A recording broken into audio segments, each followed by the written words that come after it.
Hello everyone, welcome to A Foreigner Farming in the Philippines. A little bit different perspective over here at Mike and Bonnie's place. When I was here, the first time I came, that right there was underwater. This little rise right there was underwater. And I was here several months ago and took a video, and along this area where there are now rice paddies that an industrious Filipino has put in, this area here was full of shoals of tilapia, just wild tilapia. And all that out there was several feet deep. And now they're rice fields, and very industrious and ingenious of them. There's obviously enough moisture, still filtering down, but now it will be a disaster if that happens. So this area here, it's very quite high elevation here, so although down below where the dam is itself, there's still water there. And it's still irrigation. Well, it's stopped now, but this has got nothing, this area got nothing. And so I just hope this is a good start of the rainy season. Sure. It would be nice. A couple of days ago, that's what, since the last rain, that has been dug there by the water coming through from off the property here. Our property just comes all in here. That's a fairly good sized watershed that dug that out. Of course, when it rains here, I mean, when it really rains here, it gets after it. I mean, that could have only been a 5 or a 10 acre watershed that dug that out, because it rains so intensely here when it rains. Sometimes the rain, it bloody hurts you like hailstones. Yeah, it's globs of water. It's like someone throwing a little mini water balloon at you. Yeah, exactly. That's right. Hey, is that a chocolate hill? Good may That's our own private chocolate hill. Yeah, the reserved chocolate hills. Chocolate hills. I'm going to drop a pin on it on location. I tried to convince her some hills we sold are green or mint chocolate chip hills. She wasn't buying it. Mint chocolate chip? Yeah. That is a chocolate hill. Almost everyone that comes to Bohol, even Filipinos that come to Bohol, they want to see those chocolate hills, and they're worth seeing one time, but I've seen them like 3 times now, and it's I'm over it. When you said 167 steps, that's when I lost it. Well, with your bum foot, yeah. Oh, They're little steps, Mike. They're just like that. They're not the 9-inch standard. I'll watch May walk up those steps. Is May from Bohol or one of the other? Okay, copy.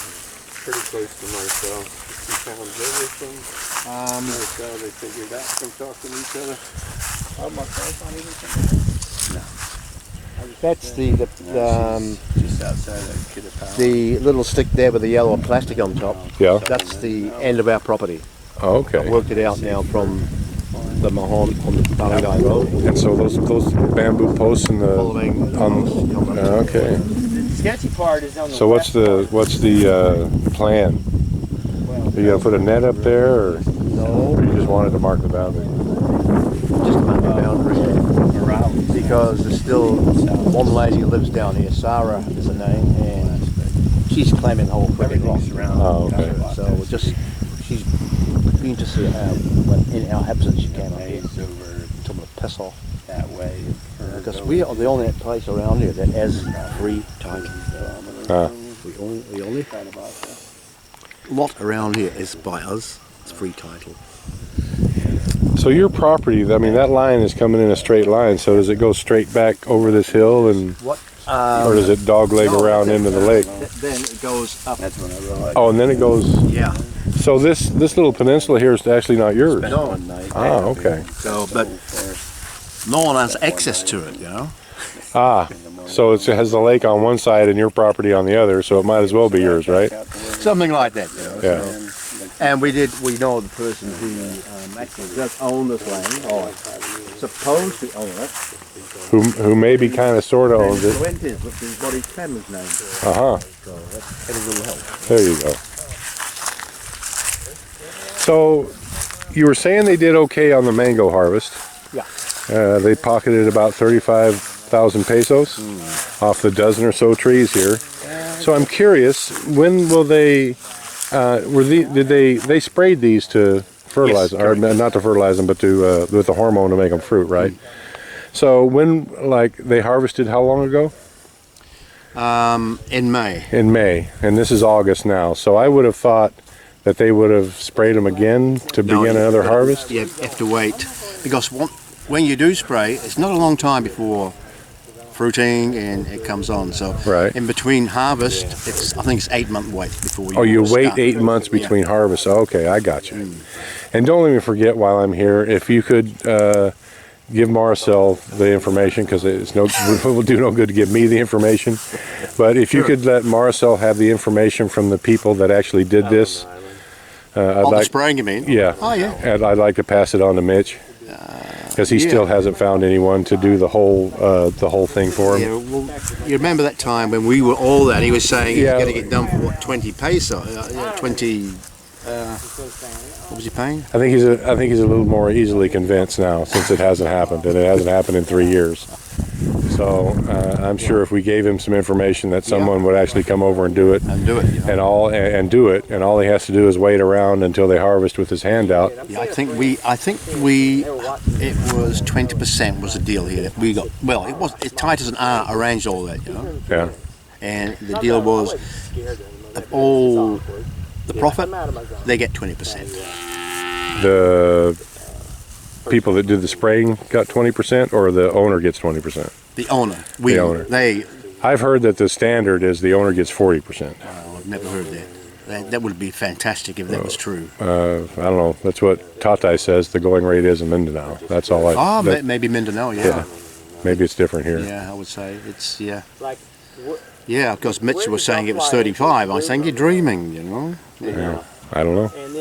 Anyway, I'll give him the information, or have Marcel get the Yeah, information. I'll get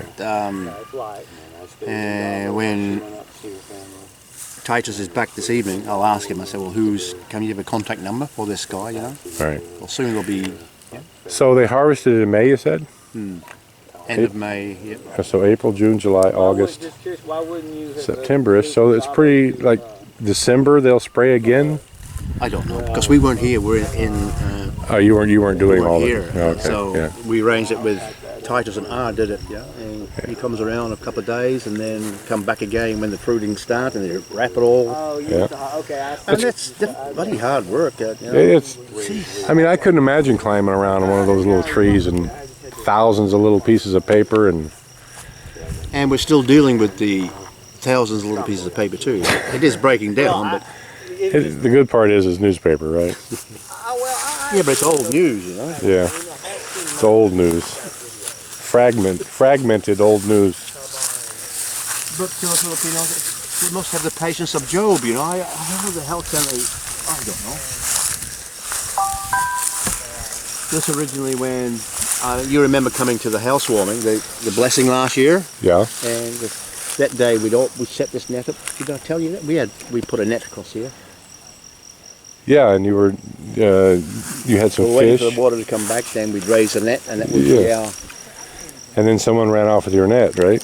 the day after the blessing. Yeah. So someone at the blessing saw a net. Yes. Yeah. I'm gonna do a separate video. We're gonna go look at their tiny house. Thank you, everyone. Please like, comment, share, and subscribe.